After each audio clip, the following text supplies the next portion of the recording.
turno de Sandra González, que también en el ámbito de educación ya está acá con nosotros. Aquí sí, muchas gracias a la Fundación DAO 21 por su presentación. Recordar que todos los contenidos de su presentación están siendo grabados para poder ser subidos a la página web, así muchas más personas pueden conocerlo, al igual como los documentos y antecedentes que han entregado a la comisión. Sandra, te quiero presentar a los miembros de la comisión. Nos acompaña Irma Iglesias de la UNED1, Catherine Muñoz de UNCHIC, Gustavo Vergara de ASOCH, el profesor Tomás Hernández de la Facultad de Medicina de Chile, Alberto Carvajal de Corfosam, está a la izquierda Víctor Danilo de SUFOFA, Boris Arao del Sindicato de Personas Ciegas Sindicato de Comerciantes Ambulantes de Personas Ciegas de Santiago, está Gladys Cuevas, médico oficial con larga historia en el ámbito de discapacidad y de rehabilitación, está Olga Balboa de la Coordinadora Regional de Personas con Discapacidad de la región del Biobío, está Loreto, Paulina Castro, que interpreta lengua de señas, que lo interpreta, y el doctor Alberto Larraín, asesor de la ministra y responsable del programa de gobierno vinculado a temas de discapacidad.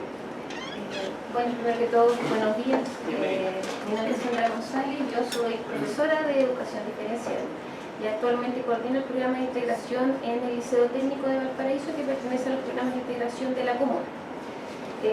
Hoy vengo a compartir un poco cómo se están dando estos programas de integración, ¿verdad? La enseñanza media en particular, y los nuevos críticos que hay respecto a esto para poder implementarlos y llevarlos a cabo. Para empezar, Otro botón. Bueno, como antecedentes para más o menos embarcar un poco la evolución de la educación especial, está, ¿verdad?, en la década de los 60, el principio de normalización, ¿verdad?, que apunta a que las personas con discapacidad logren desarrollar una vida lo más cercana, ¿verdad?, a la norma, ¿cierto? Y aquí las personas en situación de discapacidad comienzan a acceder a las escuelas regulares, a excepciones, ¿verdad?, de situaciones particulares en que se sigue promoviendo que estas personas tengan una atención en escuelas especiales.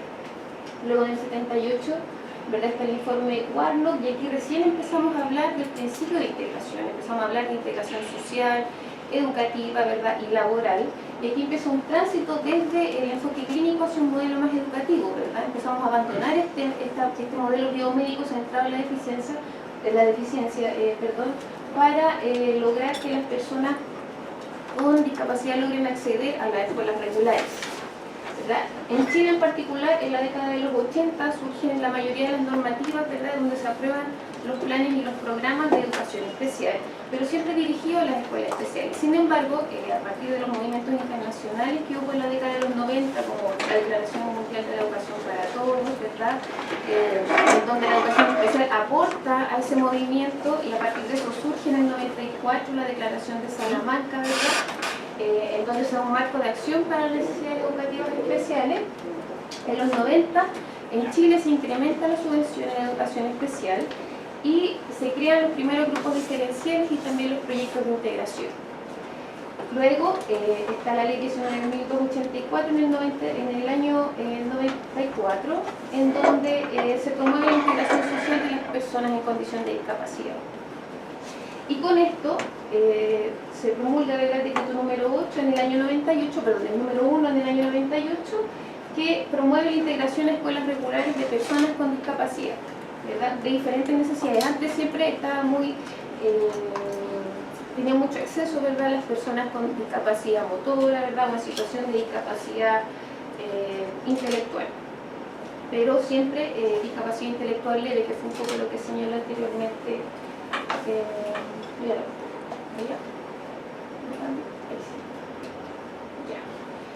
Bueno, estos movimientos internacionales, ¿verdad?, como la Declaración de Educación para Todos, hacen que el tránsito en educación comience de un modelo integracionista hacia un modelo inclusivo.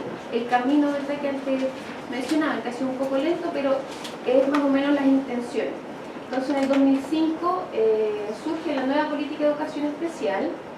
En el 2008, como señalaron anteriormente, ¿verdad?, Chile se suscribe a la Convención sobre los Derechos de las Personas en Situación de Discapacidad, y en el 2010 surge el decreto 170, que es el que actualmente rige los programas de integración, ¿verdad?, en donde no solo aquí se abre, ¿verdad?, el acceso para las personas en situación de discapacidad, sino también se reconoce subvención de educación especial para nuevas necesidades educativas, que son las necesidades educativas transitorias, como son los problemas de aprendizaje específico, los problemas de lenguaje, ¿verdad? E incluso el funcionamiento intelectual en rango limítrofe, que se llama. Este decreto, si bien aquí se incorporan nuevas necesidades educativas que van a recibir subvención especial del Estado para los programas de integración, es el que rige actualmente toda la evaluación integral de cualquier tipo de necesidad educativa, en donde están las permanentes también, como son la discapacidad intelectual leve, porque solo las personas con discapacidad intelectual leve pueden ser integradas, ¿verdad?, según la norma, y las discapacidades sensoriales, entre otras. Bueno, este decreto, lo positivo que tiene es que ha permitido un mayor acceso, ¿verdad?, y ha logrado que en los distintos niveles educativos se generen proyectos de integración. Sin embargo, existe un montón de nuevos críticos que limitan que realmente esos procesos de integración sean de calidad, ¿verdad? Y eso es un poco lo que les voy a comentar a continuación. Este decreto, el decreto 170, tiene, por ejemplo, limitaciones en los procesos de evaluación. La fiscalización de la subvención, ¿verdad?, que es una subvención incrementada, hace que uno tenga evaluaciones diagnósticas, evaluaciones intermedias y evaluaciones al final, que son evaluaciones estandarizadas, ¿verdad? Este decreto también nos señala la cantidad de horas que una profesora debe intervenir en aula, ¿verdad? Y de esa, por ejemplo, una jornada completa, uno tiene 10 horas, de las cuales 8 debe ser intervenida y te quedan 2 para planificar, elaborar material, articular con el profesor de aula, generar estrategias diversificadas y además debes realizar estos procesos de evaluación que exigen una serie de documentación que el Ministerio exigía y que es fiscalizada durante todo el año. Por lo tanto, si bien la normativa demanda estas evaluaciones, solamente las orientaciones del Ministerio sugieren que existan equipos externos que apoyen estos procesos de evaluación.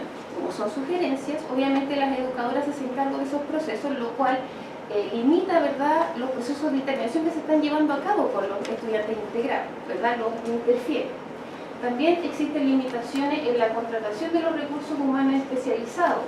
Aún, y a pesar de que el decreto lo señala, no se reconoce la dotación de las educadoras diferenciales como parte de los establecimientos, al igual que los equipos multiprofesionales tampoco son parte de los establecimientos y son itinerantes, lo cual tiene un impacto directo en la efectividad de esta integración que se está tratando de promover. También hay un incremento en los cupos por curso, porque el decreto señala que solo podemos tener 8 estudiantes integrados, 5 de ellos son con necesidades educativas transitorias y 3 con necesidades educativas permanentes, que son las personas en situación de discapacidad intelectual leve o discapacidades sensoriales, ¿cierto? Este incremento señala que si yo tengo estos 8 cupos, ¿verdad?, tengo estos 3 estudiantes con necesidades educativas permanentes integrados, ese profesional que interviene debería tener por lo menos 3 horas más, aparte de estas 10, 3 horas más por cada niño para poder entregar apoyos complementarios que no interfieran con esta atención en aula común que yo hago en codocencia con el profesor de aula. Eso, como también es una sugerencia, tampoco se lleva a cabo. Entonces la única entrega de horas son las mínimas exigidas por la normativa, lo cual finalmente deja en desmedro a la intervención que uno puede entregarle a los estudiantes con discapacidades más importantes.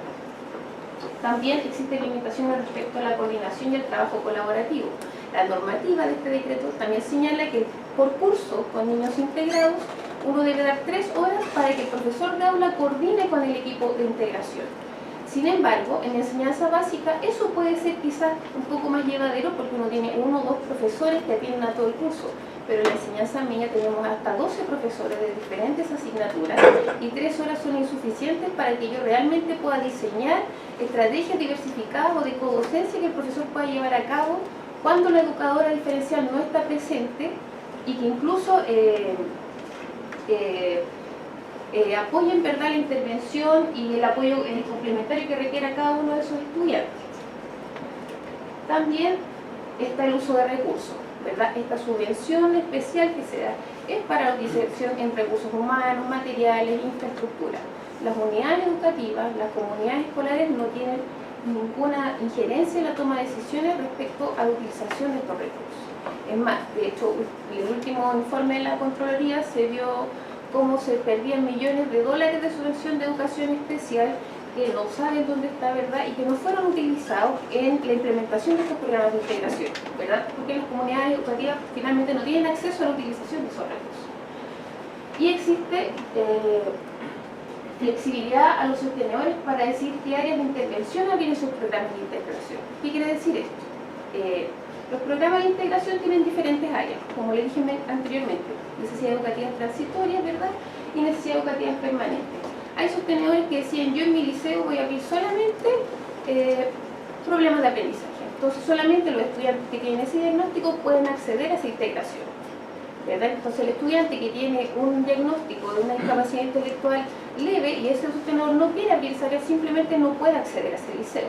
Es un poco lo que se mencionaba anteriormente, ¿verdad? Aquí hay una selección de estudiantes según las necesidades educativas que ellos presentan. Ellos no tienen la posibilidad de elegir a dónde quieren ir. Y también existen vacíos legales para el reconocimiento de la labor de los educadores diferenciales. Nosotros tenemos una especialidad, por ejemplo, mi especialidad es discapacidad intelectual, otros tienen especialidades en problemas de aprendizaje, etc. Hoy en día nuestra especialidad el Ministerio no la reconoce, a pesar de que uno, inclusive en universidades acreditadas, no son reconocidas. ¿Ya? Bueno, estos son los nudos críticos y ahora quisiera un poco comentar las propuestas, cómo quizás podríamos empezar a avanzar para mejorar estos procesos de integración. Primero, creo que hay que propiciar estudios de forma permanente, ya que permitan evaluar la calidad de estos procesos en todos los niveles educativos, ¿verdad? Porque es muy diferente cómo rige esta normativa en las escuelas básicas a cómo va a ser el impacto en la escuela, ¿verdad? De la enseñanza media, así como en la etapa preescolar. También yo creo que hay que revisar de forma crítica la normativa, esta normativa que rige a los programas de integración hoy en día, con una participación activa de todos los actores involucrados. Creo que deberían haber mesas de trabajo entre el Ministerio, SENADI, docentes de aula, docentes de educación diferencial y otros profesionales, ¿verdad?, asistentes de la educación como los psicólogos, los terapeutas, que deberían revisar, ¿verdad?, estos nudos que están limitando que los procesos sean de mayor calidad. También creo que debe haber una mayor participación de la unidad de educación especial, ¿verdad?, en la construcción de un currículum acorde a este paradigma inclusivo, ¿verdad?, que se está demandando, pero que finalmente nos estamos dando cuenta que hay una declaración de intenciones, pero se está prescribiendo otras cosas. También promover normativas para que la utilización de los recursos provenientes de la educación especial sea más consultiva, ¿verdad? Y que se acorde a las necesidades de cada comunidad educativa. Que las comunidades tengan un impacto en la utilización de esos recursos de acuerdo a las necesidades de sus estudiantes integrados. También considerar la formación inicial de los docentes, de todos los docentes, no solo de los docentes de educación diferencial, planes de estudios comunes, ¿verdad?, que favorezcan la atención a la diversidad bajo este paradigma inclusivo. También garantizar, a través de una normativa, un mecanismo que asegure la permanencia de los estudiantes con necesidades educativas en el sistema regular, ¿verdad?, ya sea en enseñanza media técnico-profesional como una forma de favorecer su formación laboral o proyectarlo a la educación superior, ¿cierto? Hoy en día, de acuerdo al último estudio de discapacidad, sabemos que solo el 10% termina la enseñanza media de los estudiantes que logran acceder a la enseñanza regular.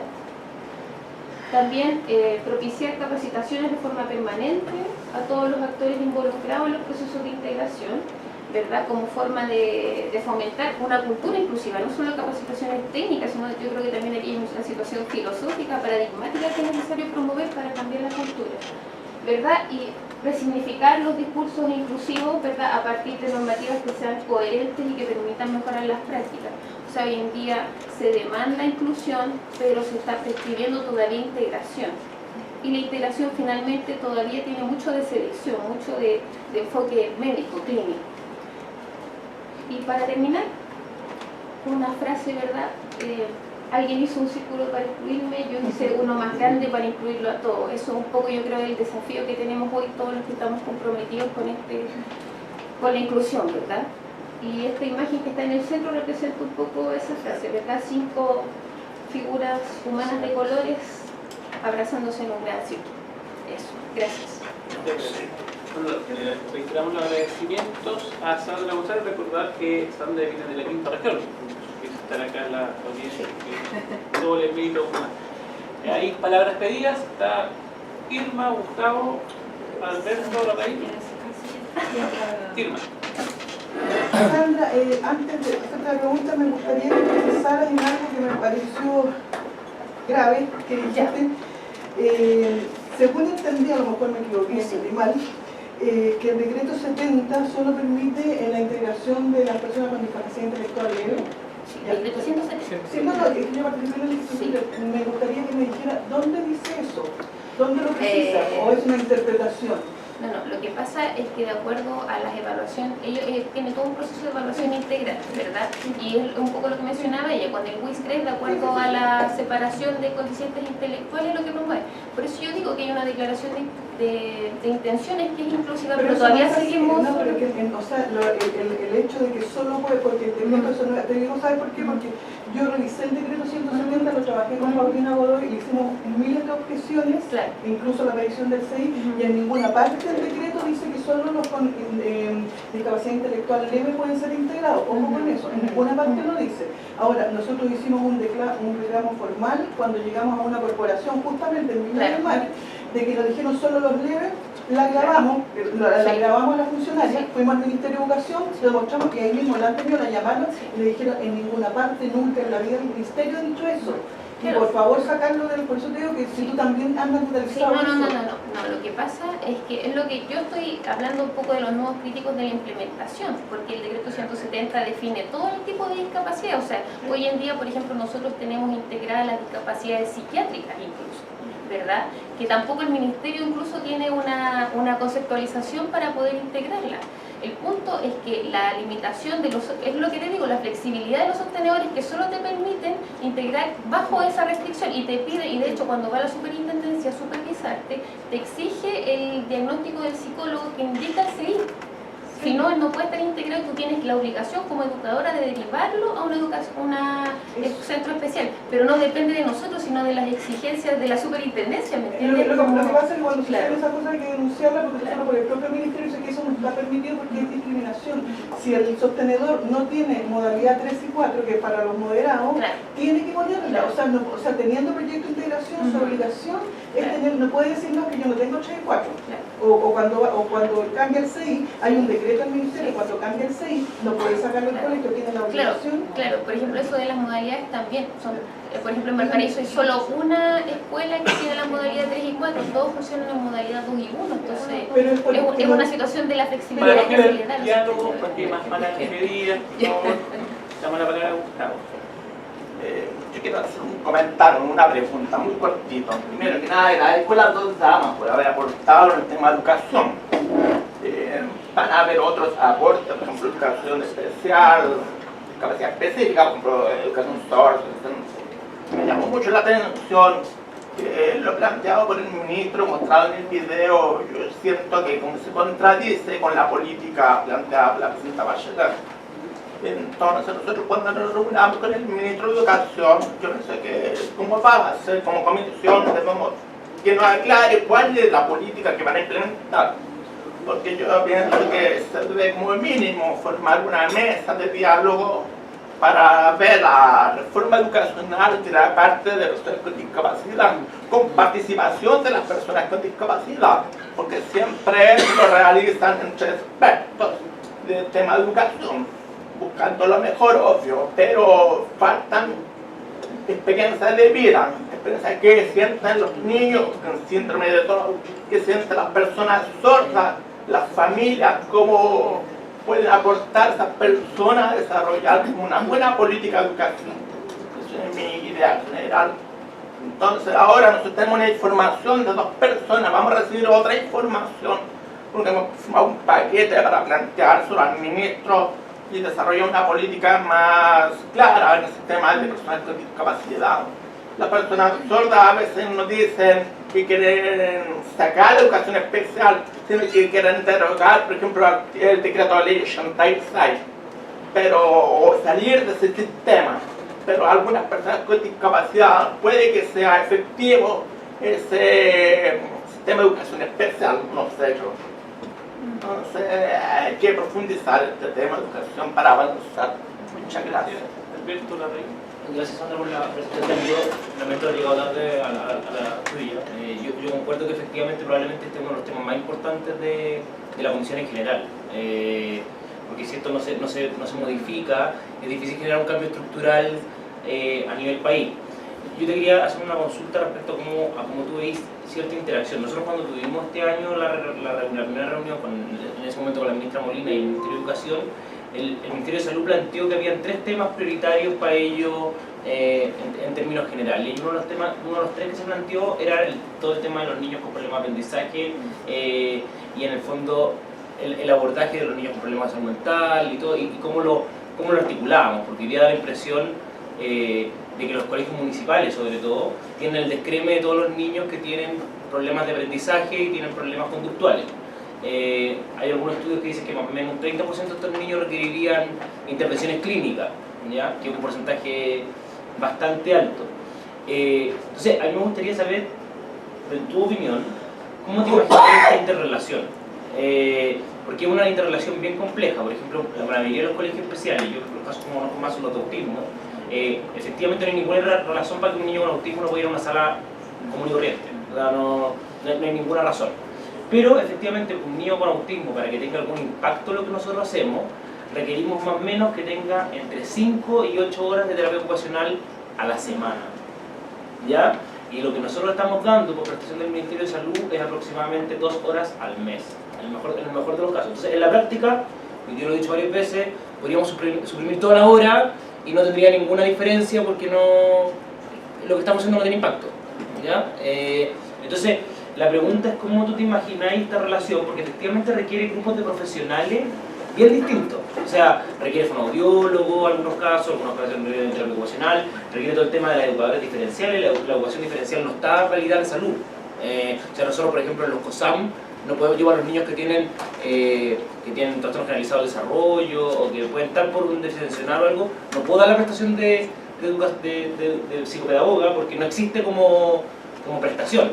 Entonces, me gustaría saber cómo te imagináis esta interrelación entre los dos mundos, porque efectivamente uno no quiere volverlo algo clínico ni algo médico, algo de salud, pero efectivamente hay como una zona gris de un porcentaje no menor de niños que requieren apoyos permanentes para poder en el fondo tener control de impulso, para poder irse manejando y se volviendo mejor.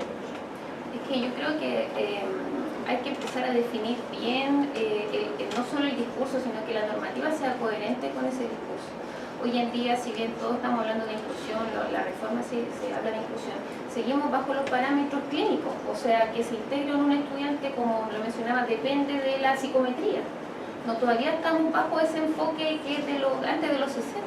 Entonces hay una incoherencia constante que repercute obviamente en las prácticas que uno puede desarrollar. Finalmente no estamos apuntando a las barreras que limitan, ¿verdad?, la participación de los estudiantes en las escuelas regulares, sino que seguimos apuntando a la necesidad, a la deficiencia, entre comillas. Por ejemplo, lo que sucede con los estudiantes, ¿verdad?, con discapacidad auditiva. Ellos también tienen el problema del intérprete. El decreto también te da ciertas horas de intérprete cuando ellos tienen 30 horas de enseñanza ahí de frente y no tienen nadie que les interprete. Entonces hay un montón de vacíos que yo creo que tienen que ver con definir bien bajo qué modelo si vamos a seguir. Porque si claramente el modelo clínico no está dando el ancho para responder y eliminar las barreras que están limitando el desarrollo de la educación de las personas con discapacidad. Yo tengo la impresión de que hoy día ninguno de los dos modelos toma el tema.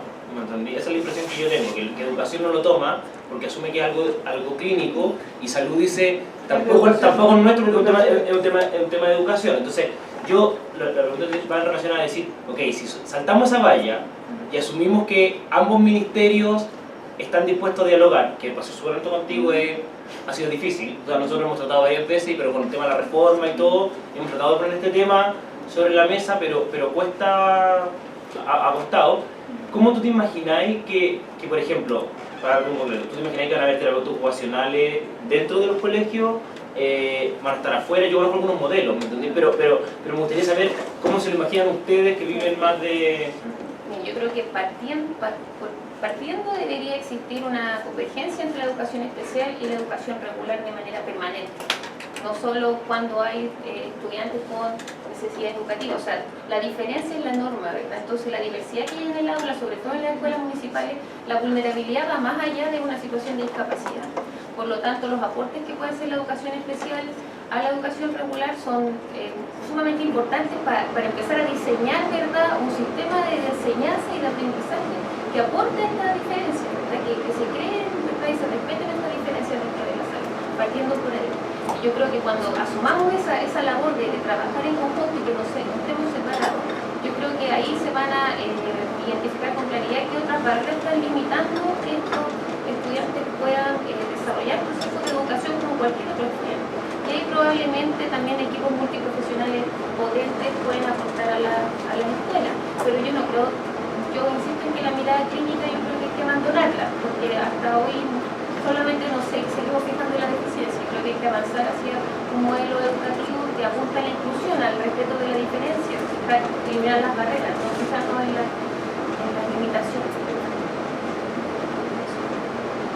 Sin más comentarios, darle las gracias nuevamente a Sandra González por su presentación.